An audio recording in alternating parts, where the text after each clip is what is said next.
You're not doing anything. Just try not to blink. Try it again. Try not to blink? Why? Okay, we need to start talking because people will listen to this later and then have things to say. Great really expectations.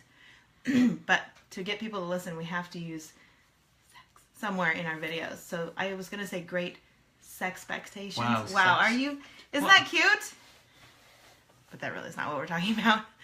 I know, everybody's like, they're not talking about sex. I'm going to click off. Man, this is so hard. Why are you staring? Just staring for no reason. Just try not to blink. Why? Are you having a staring contest with just someone out there in No, it's just... La La Land? You try not to blink. See how I did that? See what I did there? Oh, that was horrible. I'm just kidding. I meant Moonlight. Just kidding. Even worse. That was really bad.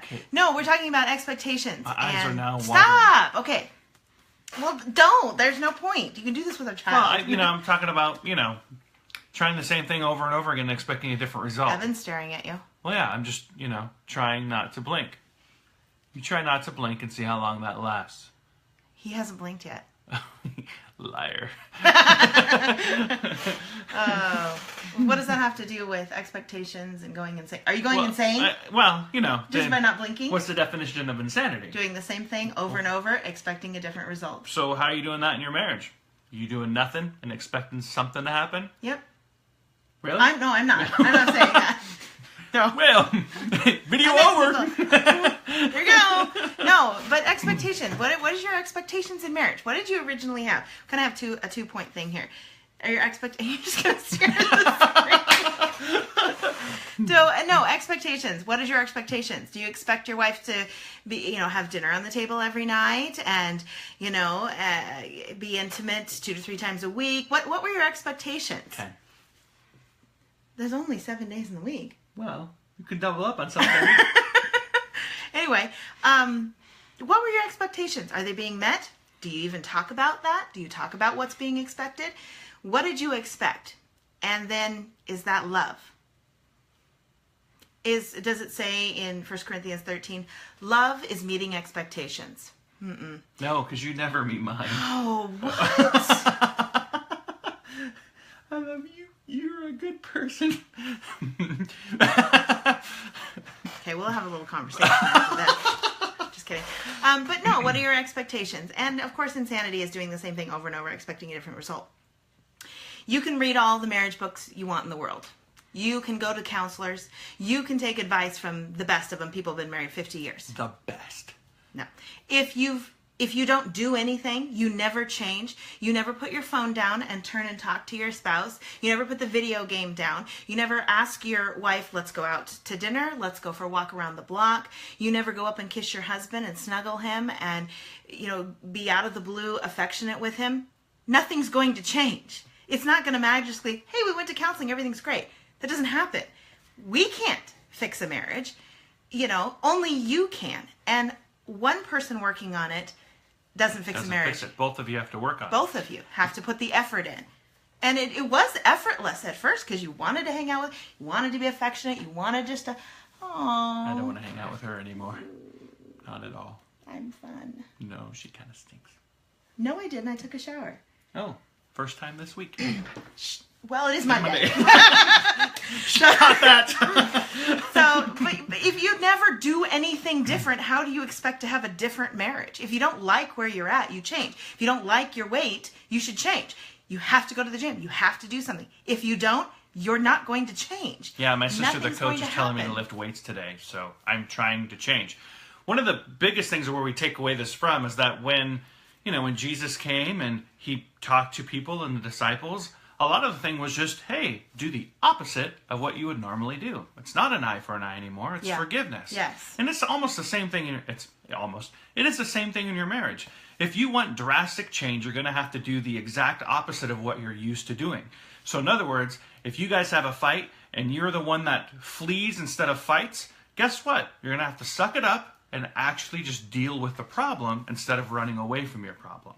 If you scream and holler and yell at each other every single time, and you're like, we're tired of having this same argument over and over and over, round and round and round, stop and do something different. Like the conversation that we had was a pivotal point in our marriage, where I knew he was going to have a fight with me about the refrigerator business. If you don't know what we're talking about, you can go back to the first video. Ooh. Look on our YouTube. We have a little YouTube page. Wow. I know, we're like professional or something. No, but he did the opposite of what I expected. He didn't fly off the handle, scream and holler. We didn't have a knockdown, drag out fight. He was like, it's okay, babe. Just remember to do it next time. And it was great fun. And I have never forgot taking the refrigerator all apart to clean because I didn't put something in correctly. Blood everywhere. And it was gross. And yeah, so, but since he did that, I've never forgotten to put a plate underneath meat that's thawing. It was different. It created a different genre. We were going in one direction, and because of his action with that, created a different trajectory for that. I hate that word. No, I kind of like that word, but it's just hard to say. Strategery? No, trajectory. Trajectory. Yeah. It created a different one, and it calmed me down. Totally had a different perspective, and it was different. And it's never happened since. Over and over. See, doing the opposite actually changes your spouse because they're like, wow, they really do care about me and they understand it was an accident. But it's just that, just doing the opposite of what you naturally would do. Yeah. And naturally, if you would slap your wife, don't, Don't do that, ever. I couldn't come up with anything. All right, stop. All right. Wow. Just kidding. Little 50 weirdo. No, stop it. What? No. No, but honestly, do the opposite of what you're, and what do you expect in marriage? Coming back to the expectations. If your partner does not know what you expect in marriage, they're going to fail. They're going to fail every time because you haven't told them. And then if you talk about it, hey, I expect, love, intimacy 2-3 times a week. Okay. Well, here's what I expect. How about once a week? Can we compromise? Can we do this? Can we do that? I mean, find the compromise and then build on that. It's a process. Marriage is not, okay, great. We've made it. We're done. Everything's hearts and flowers for the rest of my life. No. No, it's a process. There are no you have flowers. to fall in love with the process of marriage, which is what? What? Nothing. So on the expectations, it's to communicate them. They all have to be obtainable expectations. It's not like I expect him to answer my problem that I have next week without him knowing about it. Yeah. Or I expect him to know why I'm upset. Yes. That's stupid because I'm a guy and I could speak for all men. We're not that bright when it comes to reading our wives' minds. So we can't read your mind. So we're going to fail the expectation of you should know what I'm thinking because we've been married for so long. You should just know how I feel. No, that doesn't work. No, so if you have a list of expectations that, if you write down 5 of them, put them on your refrigerator and say, hey, these are my expectations, and try to meet a couple of them every single week. And then those become habit, and then you keep going with meeting each other's expectations over and over again. I always say, hey, put a list on your fridge, put a list here, put a list there, and that's just because it gives you a nice avenue to go, hey, I got that thing down, I can cross that off. She expects me to be nice, so I'll practice being nice until I don't have to practice anymore, and it's just habit, and then I just cross that off and move on to the next one. Doesn't mean you stop being nice. She doesn't expect me to be nice at all. She expects me to be mean. Wow, you're so violent. Pray for me.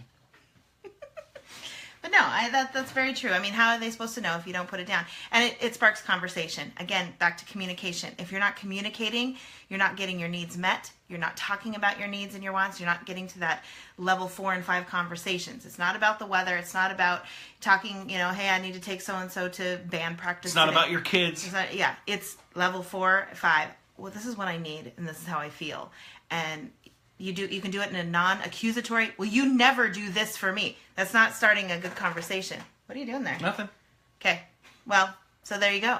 Try something different. Yeah. Get off the couch. Get off your devices and your phones, your video games. Do something different to spark a conversation. I'm trying and you're still staring. Not to blink. Welcome to insanity. Get out of it. Do something opposite.